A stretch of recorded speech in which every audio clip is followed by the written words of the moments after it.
Hola, estamos con Daniel Rey, catedrático de la Universidad de Vigo. Le vamos a hacer unas preguntas. Usted es el director del grupo de investigación de investigaciones marinas y del campus del mar de la Universidad de Vigo. ¿Qué hizo que se interesara por el tema de la estratigrafía y en los ecosistemas marinos profundos y cómo fue su formación? Bueno, tú eres Lucas, ¿no? Sí. Sí, pues nada, buenos días a todos y muchas gracias antes de que comencemos ya tan en frío, pues, para romper el hielo, ¿no? Muchas gracias por la invitación a participar en este proyecto que tenéis aquí de Innovalab y sobre todo por el reconoceros pues este interés por el estudio de los fondos marinos y lo que tiene que ver con la Agenda 2030, que entiendo que encaja dentro de ese programa, ¿no? De las Naciones Unidas. ¿Sí? Sí. Sí, ¿verdad? Bien. Bien, luego tengo otra pregunta. ¿Cómo queréis que hagamos la entrevista? ¿En gallego o en castellano? A mí me es indiferente, como estéis vosotros más cómodos. Las preguntas sí que van a ser en castellano, pero eso ya como usted quiera, la respuesta como usted quiera. Bueno, pues si preguntáis en castellano, puedo contestar en castellano también para tener una homogeneidad, ¿no? Bien, la pregunta era cómo es que me interesé cómo un estratígrafo se interesó por la investigación marina, ¿no? Sí. Bueno, la vida pues te lleva por muchos caminos muy distintos. Mi interés por los océanos no fue inicialmente una vocación, pues cuando tenía vuestra edad, que de repente me empecé a interesar, ¿no? Yo nací en Berín, que es una villa del interior de la provincia de Orense, y mi contacto con el mar pues lo vi un poco más tarde que la edad, por primera vez un poco más tarde de la edad que teníais vosotros, y no me despertó una pasión especial. Iba de vez en cuando era adolescente y joven, de vacaciones a las Rías Baixas, pero no tenía un interés particular, ¿no? Lo que sí me interesaron mucho fueron las rocas y los sedimentos, y por eso hice la carrera de Geología en la Universidad Complutense de Madrid. Y de ahí, pues me fui a hacer una tesis doctoral a la Universidad de Birmingham, en el Reino Unido, donde pasé 5 años estudiando fundamentalmente tectónica de placas. Allí me especialicé mucho en tratar de reconstruir la posición de los continentes, que se mueven, como sabéis, por la superficie terrestre a lo largo de millones de años, ¿no? Y también utilizando para ello pues unas técnicas de magnetismo que servían para datar, ¿no? Cuando acabé ese estado o esa época formativa en Inglaterra, volví a mi departamento de origen en la Universidad Complutense de Madrid, pero aparecieron una serie de posibilidades de trabajar en Vigo, y entonces pues ocurrió una cosa que pensé que nunca iba a ocurrir, que conseguí un trabajo en la Universidad de Geólogo en la Universidad de Vigo. Pero cuando llegué al departamento, pues la mayor parte del departamento se dedicaba a estudiar cosas marinas, ¿no? Porque la plaza era dentro del departamento de la Facultad de Ciencias del Mar. Y ahí empieza mi interés, ¿no? Que con el tiempo se ha ido convirtiendo en una pasión. Y poco a poco los conocimientos que yo tenía, pues fundamentalmente de geología, de geoquímica y de los fui aplicando para estudiar los sistemas sedimentarios y los ecosistemas marinos. Un poco larga la contestación, pero la vida es muy larga y da tiempo a que cambien muchas cosas, ¿verdad? Las investigaciones en el Centro de Investigación Marina. Pues las investigaciones son de mucho tipo. Al final somos un equipo pluridisciplinar, ¿no? Cada uno de nosotros tiene una especialidad, hay biólogos, geólogos, físicos, químicos, matemáticos, etc. Y tenemos un enfoque pluridisciplinar, con un objetivo común, que es tratar de comprender cómo funcionan los océanos, cómo es su dinámica, con el objetivo de adquirir conocimientos para poderlos gestionar correctamente, y que esos recursos que nos proporcionan los océanos, pues desde la pesca, el recreo, el deporte, pues se puedan explotarse de forma sostenible, es decir, haciendo el mínimo daño y conservando lo mejor posible todos los ecosistemas. Entiendo. ¿Y cómo es Dentro de esto... perdón. Sí, no, dime, sí. ¿Cómo es un día normal de trabajo para usted cuando está en una misión de investigación en el mar centrada en el estudio de los ecosistemas abisales y de su formación geológica? Bien, vamos a ver, una parte, nosotros tenemos como varias partes del trabajo. Una parte que realizamos en el laboratorio y otra parte que es por la que tú me estás preguntando, en la que hacemos campañas oceanográficas, ¿no? Estas campañas oceanográficas se hacen en barcos de distinto tamaño. Creo que tu interés es que te cuente como un barco grande, como el que acabamos de inaugurar, el Odón de Buen, ¿no? O el Sarmiento de Gamboa, algunos de los grandes barcos estrellas de la oceanografía española, que tiene una flota de oceanográficos que es de las más importantes de Europa y del mundo, ¿vale? Bien, son infraestructuras de investigación, es decir, equipos de investigación que son extraordinariamente caros. Y el mantenimiento de un barco en el mar es muy, muy costoso. Las campañas oceanográficas las preparamos durante meses. Entre 6 y 10 meses antes empezamos a planificar todo lo que va a hacer el barco. De tal forma que cuando embarcamos llevamos todo el equipo que necesitamos y en el que se detalla lo que vamos a hacer cada hora del día y de la noche. Esto es muy importante que lo entendáis porque el barco trabaja 24 horas. Entonces lo que hacemos los científicos es hacer turnos de 4 horas y vamos rotando para estar en los muestreos, estar en las partes de prospección, en el control de calidad, en los distintos aspectos que componen las tareas que hemos diseñado durante meses para poder alcanzar una serie de objetivos científicos que responden a preguntas. Entonces, bueno, pues eso, hay turnos, unas veces nos toca mirar cómo están las ondas acústicas y mantener el control de calidad para que esté todo correcto, otras veces colaboramos en cubierta para extraer las muestras, envasamos las muestras, las etiquetamos, las conservamos, se hace un pequeño informe, hay lupas y equipos de análisis básico en los barcos, pero es un trabajo que dura 24 horas.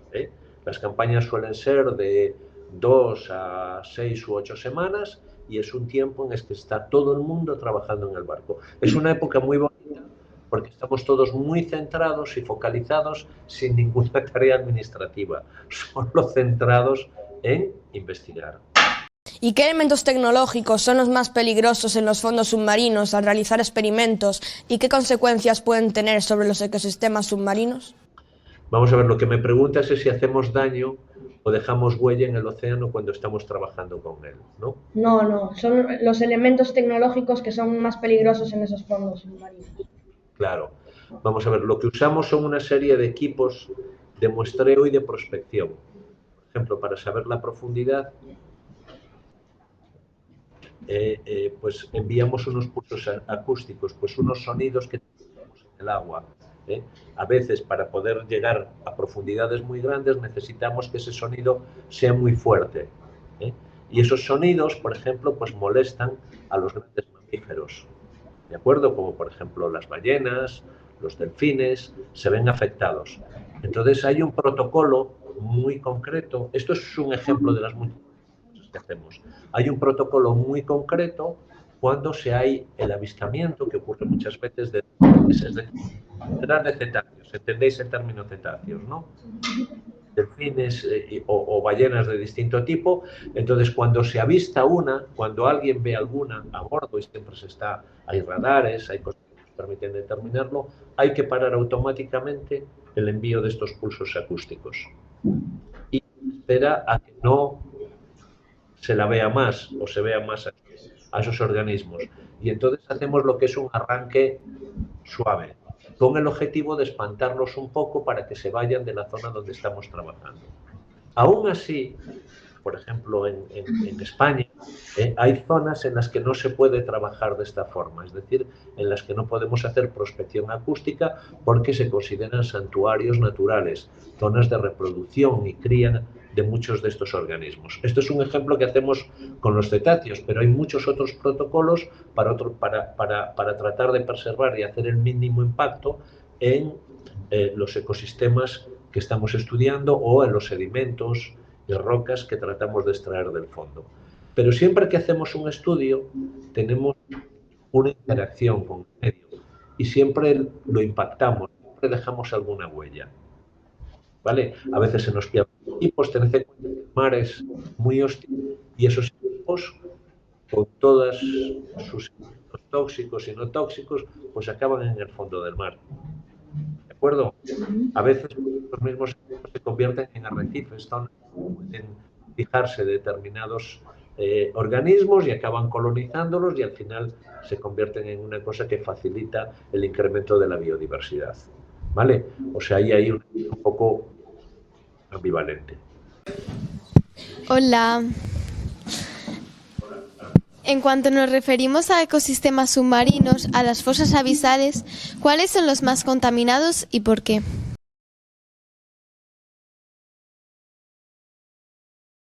Los ecosistemas más contaminados son siempre aquellos que están muy cerca de donde hay mucha gente. Es decir, cerca de las grandes ciudades o cerca de sitios donde hay mucho tráfico marítimo, ¿vale? Por las grandes líneas de funcionamiento de los contenedores, la zona de distribución de petróleo, hidrocarburos, etc.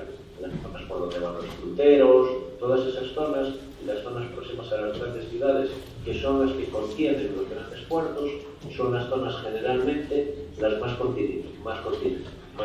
contaminadas.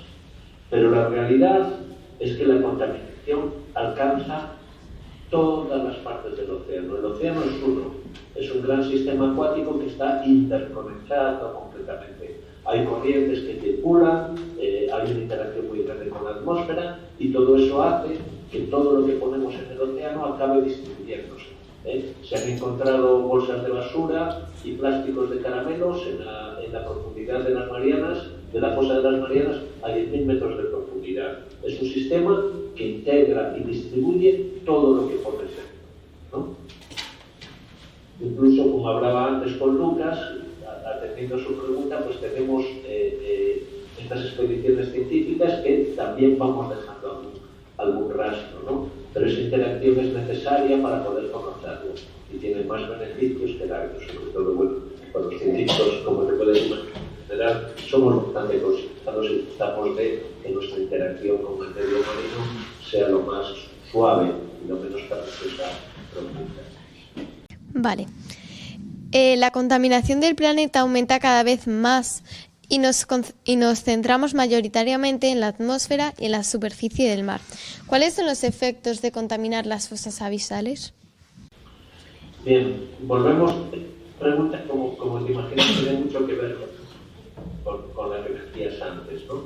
Entonces lo que hay es una interacción grande entre todas las partes de todo lo que hacemos, ¿vale? En realidad tenemos tendencia a hablar de la contaminación atmosférica porque es relativamente fácil de medir y porque es relativamente fácil de entender para todos los ciudadanos, ¿no? Y sobre todo porque cambian de forma muy rápida y de forma que nosotros podemos verlo. Si vais a Madrid en el invierno, pues hay esta cúpula gris que es muy fácil de ver, de contaminación. En el océano no es tan fácil de ver muchas veces la contaminación porque está sumergida o forma parte del agua, ¿no?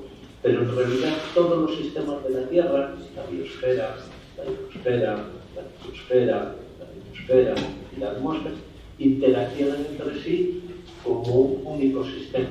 Entonces lo que le pasa a cada uno de ellos afecta a todos. Entonces eso es lo que tenéis que pensar. Lo que ocurre es que las escalas de tiempo de estas variaciones son distintas, porque cada uno tiene, si pensamos, una inercia un poquito distinta, una capacidad de respuesta ligeramente distinta, o muy distinta. Vale. Usted anteriormente dijo que era más complicado distinguir la contaminación en el mar. ¿Cómo podéis distinguir la contaminación en las fosas marinas? Vamos a ver, las fosas marinas, que veo que es un objetivo grande que tenéis vosotros, son muy difíciles de estudiar, porque son muy profundas y es extraordinariamente costoso llegar hasta estas profundidades abisales. De hecho, la mayor parte de los descubrimientos que se están haciendo de organismos nuevos y de ecosistemas nuevos están ocurriendo en esas zonas que son las que más nos cuesta investigar. Hay muy poquitas expediciones al año, ¿no? Y claro, estudiar la contaminación ahí está vinculada o asociada precisamente a el número de expediciones que podemos hacer a estos sitios tan remotos y tan difíciles. Vale. ¿De qué modo cree usted que la contaminación de las fosas submarinas va a afectar gravemente a nuestro futuro? Bien. Volvemos otra vez a un concepto que quiero introducir y que lo vayáis interiorizando, ¿no? Como parte pues de todo eso. Estáis muy centrados en las fosas marinas, pero en realidad lo que trata de transmitiros es que el océano es uno. Y lo que pasa en una parte del océano acaba afectando a otras partes, acaba afectando a la atmósfera, acaba afectando a la atmósfera y acaba afectando a la hidrosfera. Fundamentalmente la interacción con la hidrosfera es un poquito más complicada, pero hay un mecanismo, hay una desertificación del manto, hay muchos procesos que conocéis que afectan y alteran las fosas marinas. De hecho, las fosas marinas son de origen tectónico, ¿verdad? Son las zonas donde subduce la corteza oceánica debajo de la corteza continental o debajo de la propia corteza oceánica, ¿vale? Ahí es donde se generan las máximas profundidades. Ahí hay hidrotermalismos, hay muchos fenómenos naturales. Y todo esto genera una redistribución del agua y de todos los ecosistemas. La contaminación que llega ahí, pues afortunadamente de momento no es muy grande, porque una de las capacidades que tiene el océano es de diluir la contaminación, ¿verdad? Por eso hablábamos antes de que las zonas más contaminadas son cerca de las ciudades, donde hay mucha industria, donde hay muchos vertidos, pero el océano es como un gran disolvente que lo que hace es diluir todo esto, ¿vale? Nos estamos pasando con la cantidad de contaminación que estamos vertiendo y entonces empiezan a notarse ya sus efectos en todas las regiones de los océanos, pero particularmente en estas zonas proximales, someras, donde hay poca agua, es donde más impacto estamos teniendo. Generalmente en la costa y en los grandes puertos son las zonas de mayor impacto. Las zonas marinas profundas se ven afectadas por esta contaminación, pero su impacto de momento no es tan potente. Y esperemos que no lo sea nunca. Vale, muchas gracias.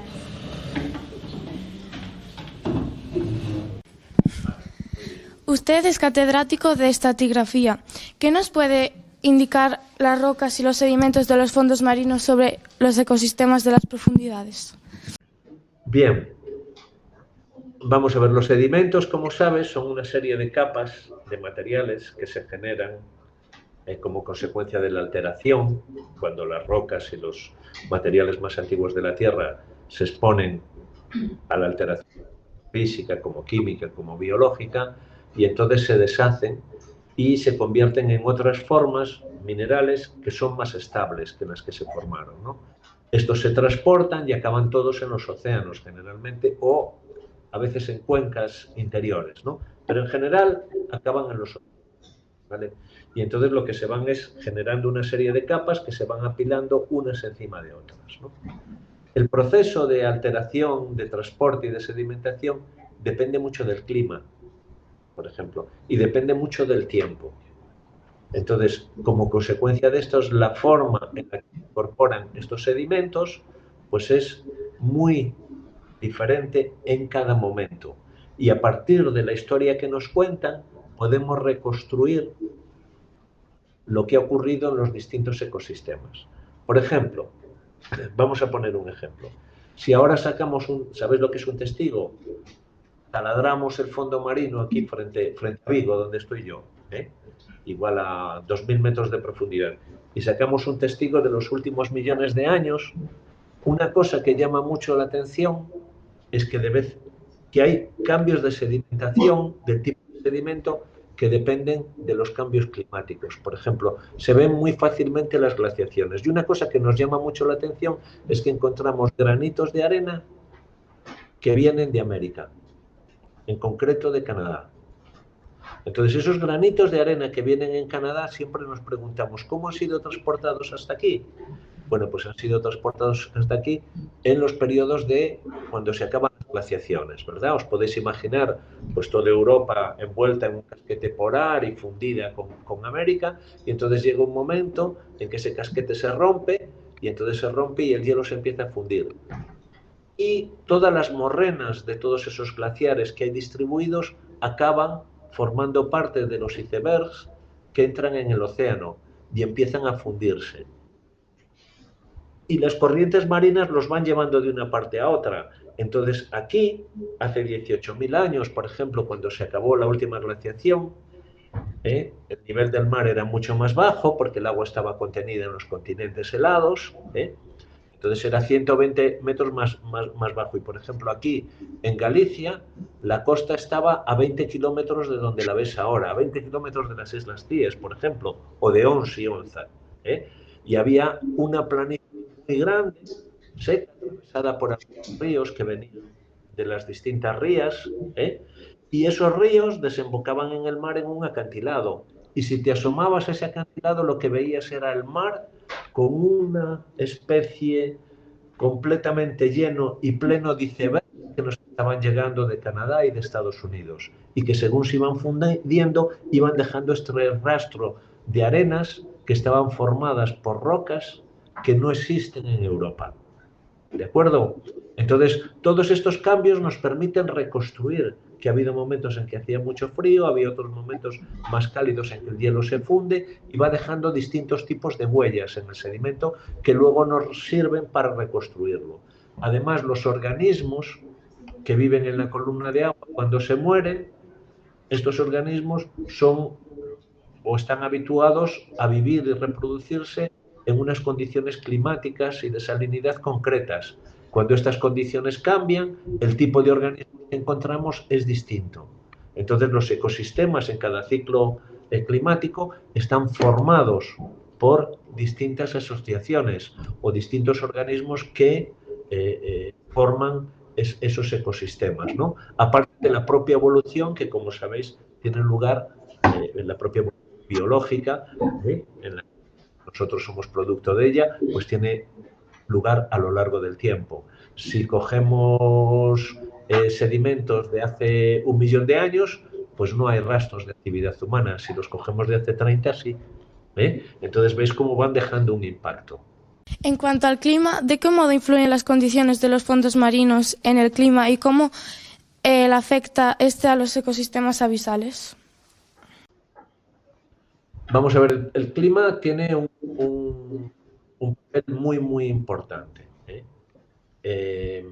y afecta a todos los ecosistemas de una forma distinta. Hay distintos ciclos encadenados. El primero es lo que llamamos la bomba biológica, que es la capacidad de los distintos microorganismos, el fitoplancton y el zooplancton, que se comen unos a otros y van generando una ciclicidad que cuando mueren en su ciclo biológico se acaban depositando en el fondo, y estos organismos se están formando por carbono, ¿vale? Y respiran oxígeno. Entonces esto genera una interacción grande, ¿vale? Luego hay también una disolución de los gases de la atmósfera. Cuando se agitan por el oleaje se mezclan y también se incorporan y alteran, y de esta forma van cambiando, intercambiándose gases y carbono entre la atmósfera y el océano, lo que llamamos interacción océano-atmósfera. Y como consecuencia de esto, la composición tanto de la atmósfera como del océano puede ir variando con el tiempo, dependiendo de la temperatura. Y hay mecanismos que hacen, pues como vemos ahora, cuanto más dióxido de carbono, cuanto más CO2 hay en la atmósfera, pues más caliente se vuelve el clima, lo que tiene unos efectos, y cuanto más caliente se vuelve la atmósfera, más caliente se vuelve la superficie terrestre, pero cuando la superficie del océano, está muy caliente, el carbonato cálcico es más insoluble, y entonces llega un momento en que es capaz de extraer CO2 de la atmósfera. Pero son relaciones muy, muy complejas, ¿vale? También cuando interaccionamos, o cuando la tectónica o los propios cambios climáticos naturales interaccionan, pues se producen fenómenos de desgasificación de los fondos marinos que también afectan a la atmósfera y afectan al clima. Como os venía diciendo, son relaciones muy complejas que hay que estudiar con mucho cuidado. Pero todo depende de todo interacciona. Lo que pasa es que ocurre a distintas escalas de tiempo. La atmósfera se mueve y cambia muy rápido, los océanos... Vale. Vale, gracias. Ponemos un ejemplo, mira, cuando enciendes un mechero, inmediatamente el aire de alrededor se calienta y lo puedes sentir caliente lejos de la llama, ¿vale? Pero si coges una pequeña taza de metal y pones ese fuego debajo de la taza de metal, tarda muchísimo en calentarse el agua. Y de la misma forma, cuando apagas el mechero, el aire de alrededor deja de calentarse. Pero cuando apagas el mechero que has calentado en la taza o en el barreño de agua, lo que ocurre es que el agua conserva esa temperatura por mucho más tiempo. ¿De acuerdo? Eso hace que las interacciones entre el aire caliente entre el aire y la atmósfera, esas interacciones tengan unas relaciones muy, muy complejas.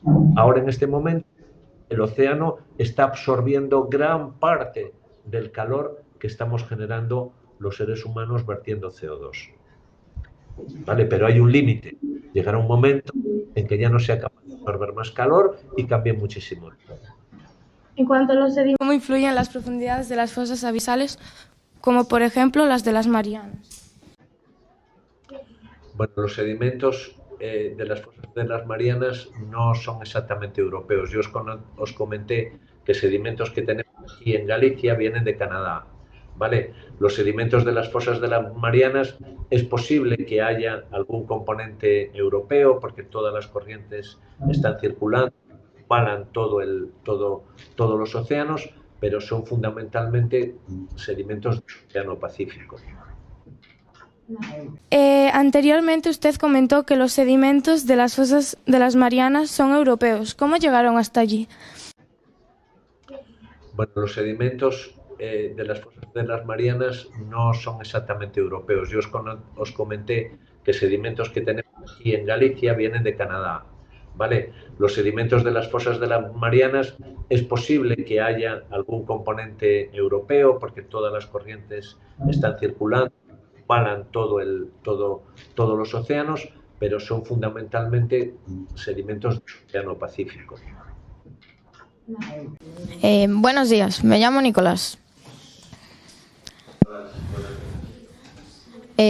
Hemos ido al espacio, a la Luna, pero no sabemos nada del fondo marino. ¿Cómo podríamos mejorar nuestra investigación sobre las profundidades marinas? Bueno, vamos a ver. Hay una pequeña corrección, ¿verdad?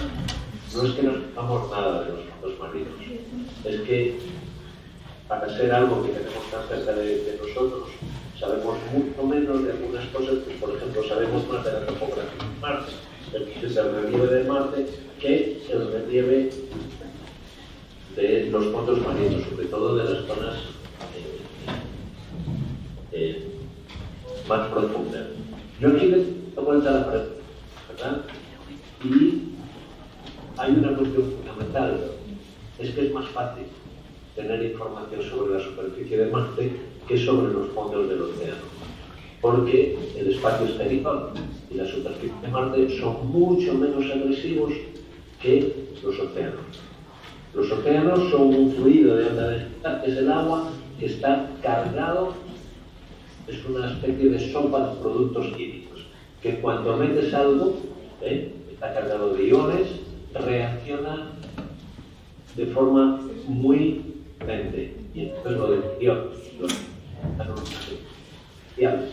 Y aún así, aun cuando veis barcos, ¿no?, que salen a faena, se pongan parcialmente, pues los veis siempre llenos de iones. Esto es consecuencia de la agresividad del medio. Cualquier cosa que dejáis, incluso los paseos que se construyen con paratillas de acero inoxidable de alto grado, al cabo de los años acaba estropeándose, ¿vale? Y eso ocurre simplemente con el contacto esporádico de estos materiales con el agua del mar. Cuando los sumergís, esa reacción o esas reacciones son muy fuertes. Y además a eso hay que añadir otra cualidad, que es la presión. A medida que va aumentando la presión, las condiciones de los vehículos y de los mecanismos e instrumentos que podemos utilizar para investigarlos, pues es muy grande, ¿vale? Es más fácil mandar unas rutas que estén orbitando Marte para hacer una fotografía o un relieve de su superficie que hacer lo mismo con unas ondas marinas, que además tienen la dificultad de que es muy difícil comunicarse con ellas, porque el sonido y las ondas electromagnéticas viajan muy rápidamente a través de la atmósfera y del espacio que es vacío, pero lo hacen de forma muy lenta y muy difícil a través de un líquido tan denso como es esta sopa de productos químicos oceánicos que es. Eso es lo que lo dificulta todo, ¿sabes? En los fondos marinos hay montañas. ¿Qué diferencias existen entre las montañas submarinas y entre las montañas terrestres? Bien, fundamentalmente están sujetas a distintos procesos de erosión. La mayor parte de las montañas submarinas, vamos a ver cómo te explico esto. Las tocas metangidas son fundamentalmente de olas y de movimientos de placas que construyen el relieve. La edad de los océanos es mucho más joven que la edad de la corteza marina. ¿De acuerdo? El océano, la corteza, es mucho más joven. Mientras que en la corteza continental podemos encontrar rocas de hasta 1.500 millones de años, en la corteza oceánica es muy difícil encontrar rocas y sedimentos de mayor edad que 60 millones de años. ¿Vale? ¿Por qué? Porque la corteza oceánica se está generando, se está extendiendo y se mete debajo de la continental, ¿verdad? ¿Eso qué hace? Que siempre tengamos cortezas relativamente jóvenes y el relieve que forma todo ese vulcanismo que tiene su origen en el movimiento de la corteza oceánica, está producido pues, por las fuerzas oceánicas, por todo eso, genera, cuando llega al borde de los continentes, unas que los deforman. Y estas tensiones producen, como hablábamos antes con mi compañera, mucha acumulación de propia presión que está en la corteza antes de que se sumerja, pues deforman la corteza, la corteza continental, generando las grandes montañas. Pero fíjate, al final los relieves submarinos son mucho más abruptos que los relieves.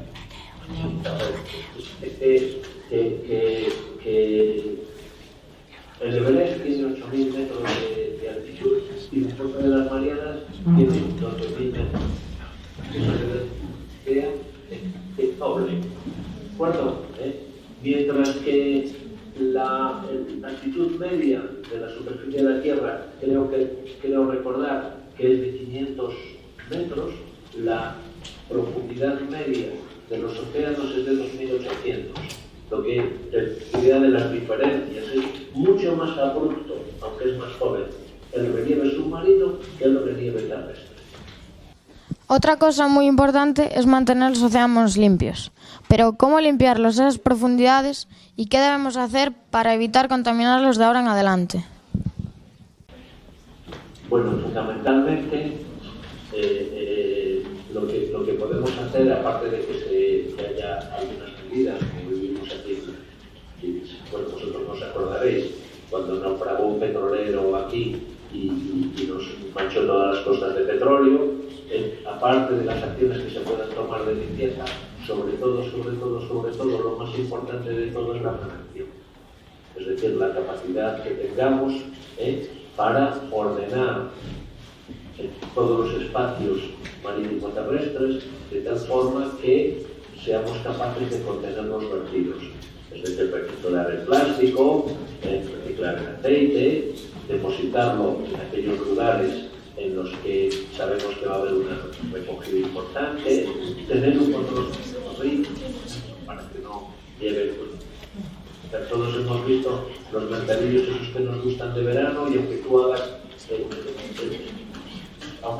todos los esfuerzos en tu casa, que seguro que los hacéis por reciclar y separar distintos tipos de desperdicios que generáis, luego viene un mercadillo que hacemos al lado del cuarto y se llena todo de bolsas, y todas esas bolsas se acaban en agua, ¿no? Hay sitios también donde hay más son tan desarrollados como nosotros y que tienen más dificultades, pues el mantenimiento de todos estos sistemas de limpieza pues no es prioritario, porque la gente tiene unas necesidades mucho más críticas para poder seguir viviendo, ¿no?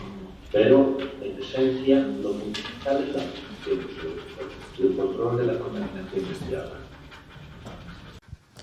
Mirando hacia el futuro, ¿de qué modo cree que seremos capaces de mantener los ecosistemas marinos más profundos en buenas condiciones? Pues tienen que ver mucho vuestros profesores y vuestros educadores, ¿verdad? Porque son ellos los que tienen que ser capaces de transmitiros la necesidad de mantener controlada y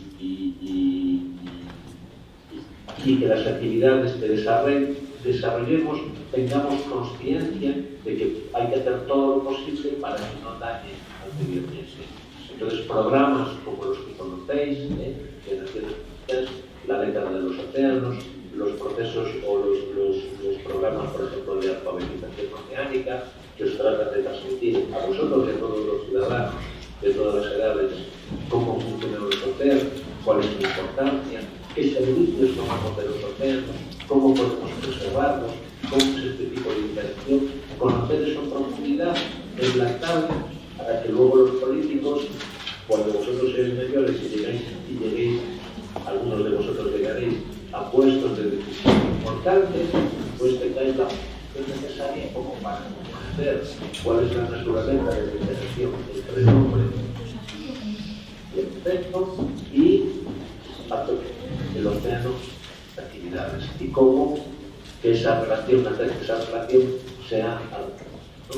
Entonces, fundamentalmente, yo también soy un educador, es la segunda componente de mi trabajo, lo más importante de todo es la educación, aparte de las medidas que podamos tomar ahora drásticas para controlar la contaminación, lo mejor es que todos entiendan las implicaciones que tienen sus actos para poder generar unas políticas de consumo y de objetivos coherentes con de preservar el medio ambiente. Y vuelvo a insistir, y no solo afecta a las ondas marianas de las costas, sino que afecta al océano, porque el océano es un todo, y todos los elementos y sus componentes pues están circulando sobre el mundo y están interconectados. Hola, yo me llamo Adriana y quería hacerte una pregunta. ¿De qué modo usted cree que algún día los ecosistemas biológicos marinos pueden desaparecer por la contaminación o el cambio climático global? Bueno, eso esperemos que no ocurra nunca, y que si desaparecen los ecosistemas marinos, desaparecen todos. ¿De acuerdo? La esfera tiene unas relaciones muy complejas y no se concibe que desaparezcan determinados ecosistemas críticos sin que tenga un impacto tan grande que ponga en riesgo la desaparición de la vida en la Tierra. Unos ecosistemas pueden ser sustituidos por otros. Al final, la fosa de las Marianas o las fosas oceánicas son un accidente geográfico que tiene unas peculiaridades muy grandes, pero yo creo que le estáis dando una importancia muy grande, porque al final son un pedacito relativamente pequeño del océano. Lo importante es lo que hacemos con todo el océano, ¿de acuerdo? Estos sitios tan singulares y tan inaccesibles, es verdad que contienen algunos organismos, son especialmente singulares, y que tienen una componente genética y una componente de biodiversidad que pueden ayudar a que la biodiversidad se mantenga. La dinámica de los ecosistemas es que cuanto más pobre sea su biodiversidad, más frágiles se vuelven, ¿verdad? Cuando hay muchos organismos de distintos tipos y se produce un cambio ambiental, hay organismos ganadores y organismos perdedores.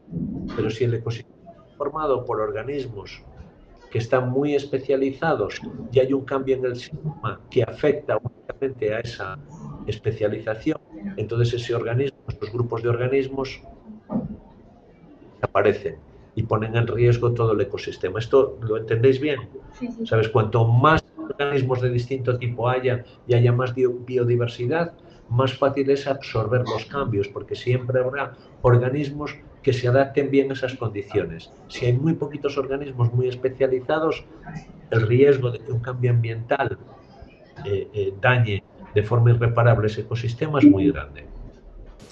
Hola, yo soy Antía y quería hacerle una pregunta.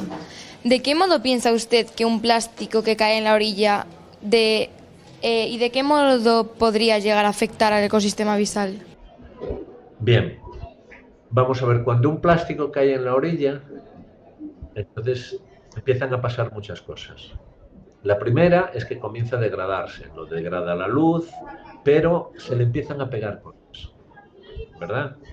Organismos, algas, arena, y eso va aumentando su densidad, hasta que llega un punto en que ya no flota o su flotabilidad es neutra, y entonces comienza a sumergirse. Cuando comienza a sumergirse, es enganchado por las corrientes marinas. Y las corrientes marinas tienen la capacidad de transportarlo, un agente cualquiera, bueno, como parte de su capacidad de transporte.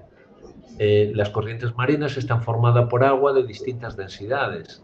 Entonces, estas corrientes se mueven a distintas profundidades y entonces ponen en contacto la parte superficial de los océanos, es decir, los primeros 500 metros, con las partes más profundas. Entonces, el plástico comienza a entrar a formar parte, o su destino está asociado al destino de esa masa de agua que se va moviendo, que va cambiando su temperatura, su densidad, que cambia de latitud, que cambia de profundidad. Entonces, arrastrado como parte integral de toda esa corriente que está sufriendo ese viaje a lo largo de todo el océano, es decir, que puede empezar en Groenlandia y acabar en el Pacífico, efectivamente, como parte de todo eso, pues nos podemos encontrar esos puntos ahí. Hola, me llamo Mariña y quiero hacerle unas preguntas. ¿Cree usted que con el cambio climático o contaminación atmosférica muchas especies marinas de ecosistemas de zonas polares en un futuro cercano podrían adaptarse a nuestras aguas? Sí, vamos, si los cambios se producen lo suficientemente lentos, la capacidad de adaptación, y si conseguimos mantener, como comentaba tu compañera, pues entonces sí serán capaces de adaptarse, hasta unos límites. ¿Y cuál piensa usted que es el océano con más variedad en el ecosistema abisal y por qué hay diferencias entre los distintos mares? Vamos, yo no te puedo contestar con precisión esa pregunta. No tengo claro si hay ecosistemas más ricos y más biodiversos en el Pacífico, en el Ártico, en el Atlántico. Depende mucho de las condiciones. Cada uno de estos océanos son tan grandes que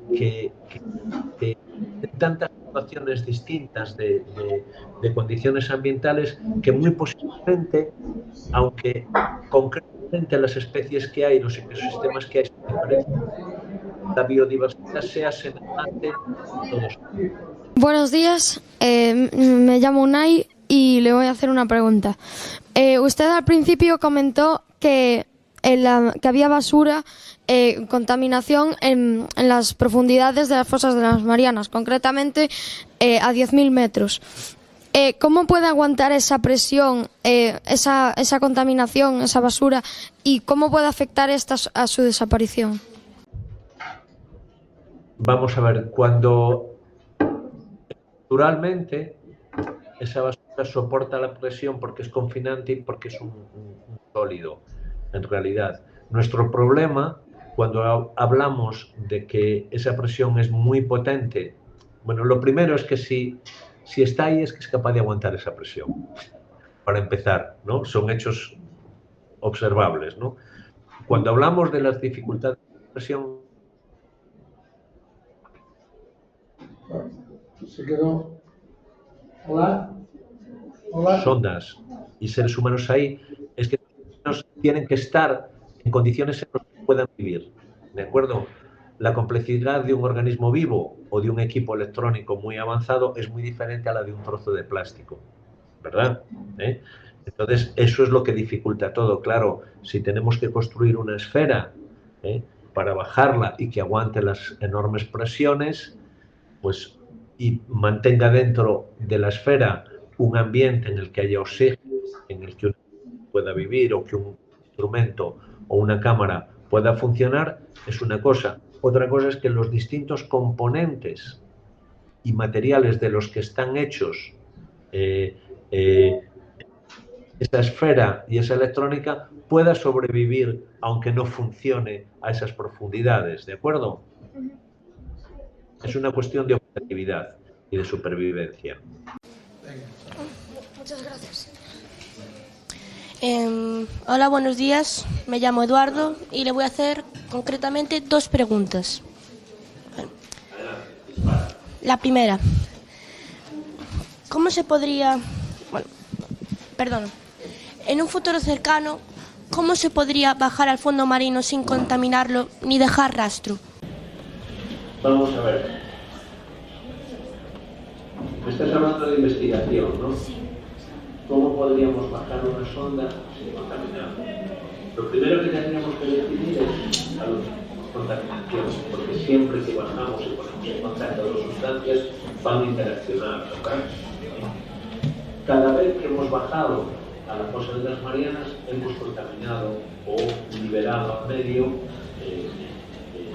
distintos tipos de sustancias, ¿no? Cuando Picard lo hizo en los años 60, pues para poder mantener la presión vital, pues es conocido que hizo un vertido muy importante de distintos aceites hidráulicos, porque había muchas pérdidas y generó una mancha muy grande en la zona en la que estaba trabajando, el barco, el mariscajo, etcétera, y eso llegó al fondo también porque había pérdidas con la presión. Cuando James Cameron, unos décadas después, ¿no? en el 15 o en el 16, bajó, ¿sabes quién es James Cameron, ¿no? El cineasta este que además es ingeniero y que entonces bajó al fondo. Hay unas imágenes muy espectaculares de muchos organismos y tal, pero cuando se levanta, el sistema que tenía para levantar consistía en cambiar la flotabilidad del propio batiscafo, liberando unas pelotitas de plombos, ¿no? Entonces ese lastre que él sostaba se quedó allí, ¿de acuerdo? Entonces es prácticamente imposible no interaccionar con el medio que estamos estudiando, pero es mucho más importante el conocimiento que podemos adquirir que si hacemos un uso consciente de estas tecnologías para procurar que el impacto de contaminación que generamos es mínimo. Hoy en día todos los barcos tienen unos protocolos de gestión de basura, de reciclaje, de gestión de aguas grises, se clasifican de distintas formas, hay unos protocolos muy estrictos, ¿de acuerdo? Para tratar de que nuestro impacto cuando estamos en el océano sea el mínimo posible. Pero tened en cuenta que siempre vamos a tener algún impacto, ¿de pero también tened en cuenta que uno de los mayores impactos es por la comunicación, es decir, cuanto más queramos tener en Galicia productos fabricados baratos en China, pues más barcos van a estar surgiendo los océanos para traérnoslos, y entonces más contaminación vamos a tener. Es decir, una de las fuentes importantes de contaminación es el comercio mundial. ¿De acuerdo? Vale. Y la segunda pregunta. ¿Cómo afecta más estos sedimentos plásticos? Bueno, ¿a qué temperatura afecta más estos sedimentos? No te acabo de entender la estabilidad. ¿Cómo plástico, la estabilidad de los plásticos en los océanos depende de la temperatura? Es que no entiendo muy bien la pregunta. A ver,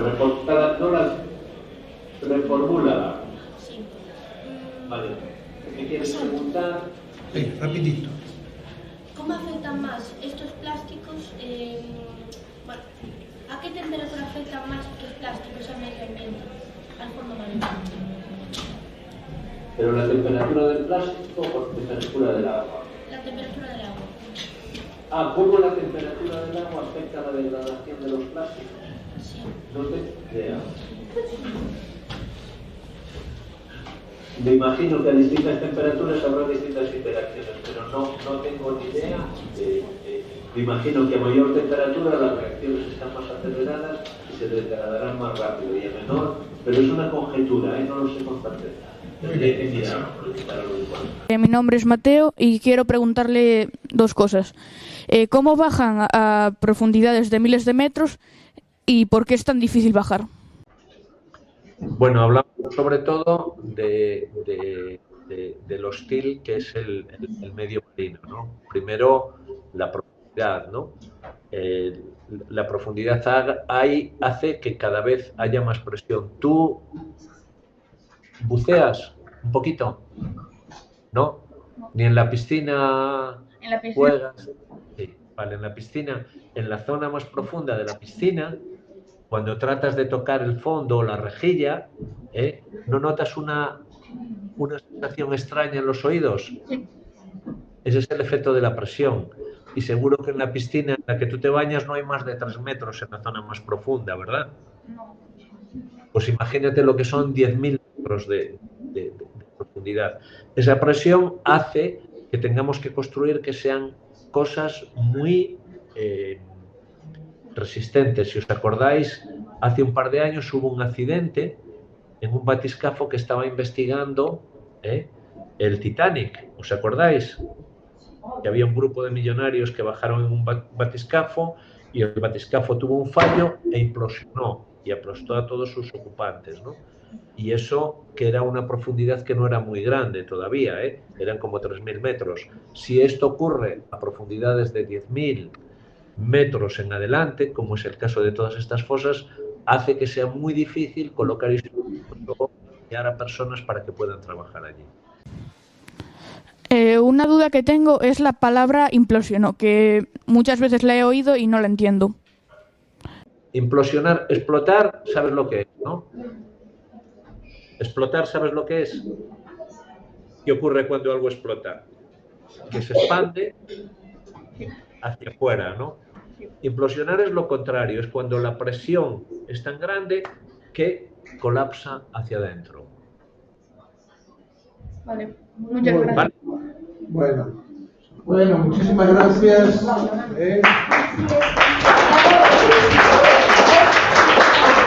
gracias. Gracias a vosotros por el interés.